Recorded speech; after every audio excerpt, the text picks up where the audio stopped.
Yo, what is good, YouTube? Welcome back to another JC2K video. In today's video, we are going to be ranking the top 10 best budget cards in NBA 2K26 MyTEAM. Before we hop into the video, if you haven't already, make sure you hit that subscribe button. Help me push towards the 50,000 subscriber mark on the channel. I upload every single day, multiple videos a day. Would really appreciate it if y'all do subscribe.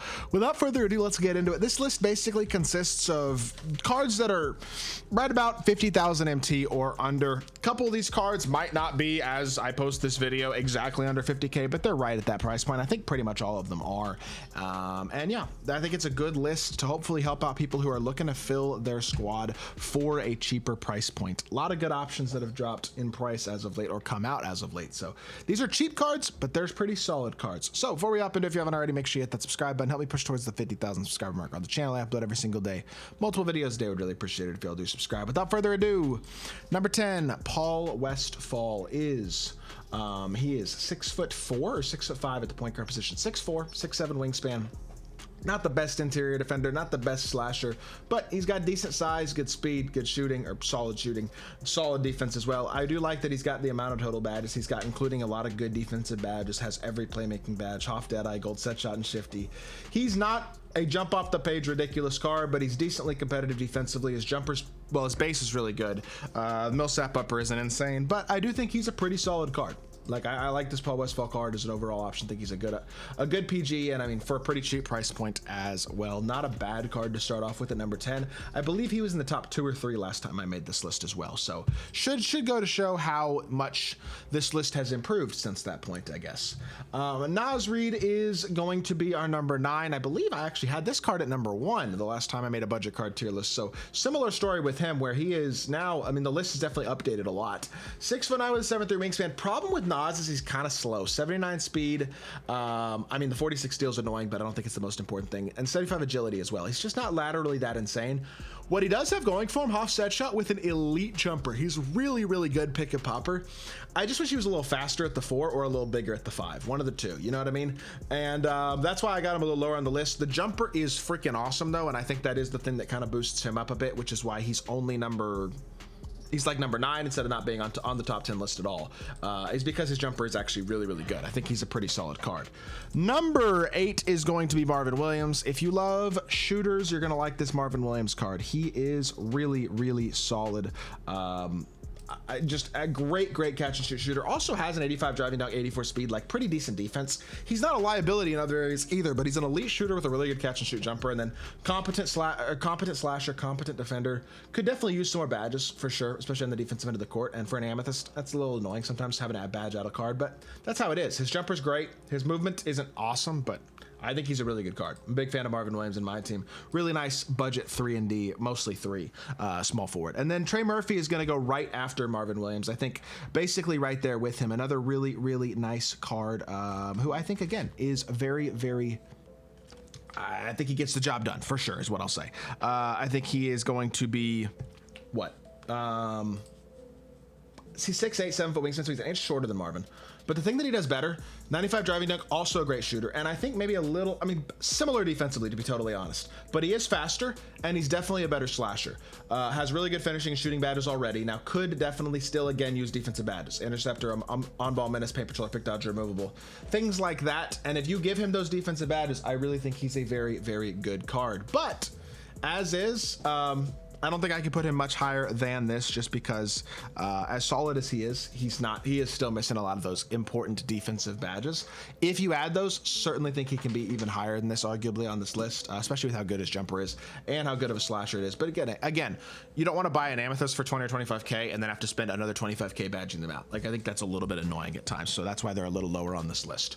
Number 6 is going to be Jack Marin. This card, I'm surprised is this cheap, to be totally honest. 6'6" with a 6'10" wingspan, 90 speed, 91.3, 80 driving dunk, 88 interior with 90 perimeter. He is Hoff Deadeye, Hoff Limitless.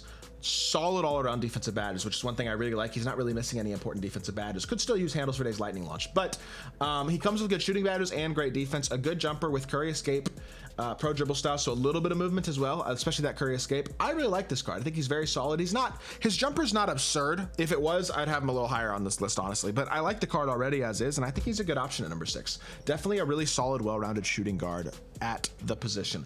Number 5 is going to be, I think I'm going to go Obi Toppin. I've taken this card a little bit down from where I probably initially would have had him, just because he is still only 6'9" at power forward, not massive, and he's a good defender, but he's not an insane defender. He is, again, missing some of those badges as well. Needs a movable, needs post lockdown, needs paint patroller. Just if you're a power forward, you want those 3 badges automatically, and then like, are you going to add box out beast, on ball menace? He's already missing some badges. So that's the thing with him. Now he's got 95 standing, 95 driving, 84 3 ball with a pretty good jumper, 86 speed. Defensively, he's not bad, decent all around stats, but again, he's not a huge power forward, and some of those missing badges again knocks him down just a little bit. That being said, I really do like his jumper, and I love the versatility as a finisher, especially as a pick and roll guy. I think it's very, very nice, and I think Obi Toppin's still a very solid power forward option. Definitely a good usable option at the position. Number 4, this card, again, like a lot of these guys, needs a couple badges probably, but I'm gonna be honest, Mario Hezonja, if you were to badge him, is like low-key arguably the best card on this list with the right badges added. I think he's that good. The reason I say that, 6'8" with a 7-foot wingspan at shooting guard, his jumper is insane. He's got half set shot, and I mean insane. And he's also got a 90 driving dunk. Defensively, he's like not bad. Can guard in the interior and the perimeter a bit. He's just missing some badges. Still needs, again, lightning launch, and then 3D badges probably. A movable, on-ball menace, pick dodge. You add those 3 plus lightning launch, I think you got yourself an absolute monster of a shooting guard option, though. His jumper truly is extremely, extremely, extremely good. I know he doesn't have great SIGs. That's the biggest knock on the card. Doesn't have a great fade, but that matters a lot less now. But elite slasher, elite shooter, and big shooting guard as well with decent defensive stats. If you give him the right badge upgrades, I really do think Mario Hezonja is a great card. And honestly, I almost want to move him up a spot or 2 just because of that, but because of the missing badges on the card, I'm going to still leave him at number 4. Number 3 is going to be Delfonso Ellis.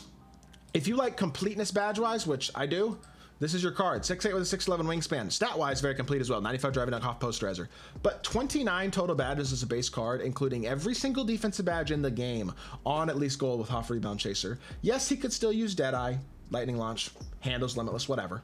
Not as much of a necessity, though, on a small forward, I don't believe. His jumper is nice and smooth. Again, no real SIGs, just like Mario Hezonja, but 95 driving dunk, good jump shot, super versatile defensively, able to guard on the perimeter and the interior at a solid level with every single badge. I really like this card for budget players. I think he's pretty slept on at the small forward position. Definitely a great card. Number 2, speaking of another guy who I've been surprised all year, he's as cheap as he is, but he is pretty affordable and very, very good, is Doug Christie. If you love defense and shooting, which a lot of people love those 2 things, especially at the shooting guard position, Doug Christie's a great option. Now, Doug Christie was honestly even better back when you could really fade from 3 because he has Pro 2 fade as well. But you look at him and it doesn't jump off the page offensively badge-wise at all, but he's got an 80 driving dunk, 88 3 ball, 85 speed, 90 agility. Look at the defense. Half a movable, half on-ball menace. He's a legit lock. 86 interior, 90 perimeter, 90 steal. Really, really versatile, legitimate lockdown defender with all the key defensive badges, basically. Yes, he could use Deadeye and limitless range, but honestly, if you add those 2 things, he's got what he needs. He's got some playmaking badges even, and while his SIGs aren't going to be anything spectacular, still, he's got a really good jumper. That Pro 2 fade is still useful from the mid-range. Now, from the 3-point line, you're not really shooting a lot of 3-point fades at this point, so that changes some things, but I really like this card quite a lot. I think number 2 is totally fair for him. I think he's a competitive level guy. I really do. And then number 1, same story, also a competitive level point guard, is going to be Marcus Smart. I think Marcus Smart, he's just for a Amethyst. He provides everything you want at the point guard position. Decent size, 6'4", decent wingspan at 6'8". He can shoot, and I know the shooting doesn't look amazing, 79 3 but he's got set shot. His jumper is cash money, really good shot. 89 speed, 90 driving dunk, 94 agility, 85 interior, 94 perimeter, 94 steal. Half glove and on-ball menace at the point guard position. He does the 2 things right now that I think are most important for a point guard: defend his butt off and slash his butt off. Gives you both those things at a very high level with a smooth, easy, fast catch and shoot jumper as well. Do I wish he was an inch taller so that he could stand and dunk? Yeah. Do I wish he had a slightly higher 3 ball? Probably. Is he perfect? No. He doesn't even really have SIGs either, which none of the guys at the top of this list honestly do. But the honest truth is they give you a level of completeness stat and badge-wise that is really valuable, compete at a very high level defensively, and all provide their own levels of athleticism as well. I think these cards are very solid. Again, 2K hasn't given us a ton of great options, and because of pack odds, there aren't a ton of cards that are super cheap, so you're not going to get the best of the best on a list like this, but I do think these cards are very solid, and hopefully this list is helpful for people. So, if you did enjoy the video, make sure you hit that like button, leave a comment, and subscribe. I'll be back with more 2K content very, very soon, and I appreciate y'all. Peace!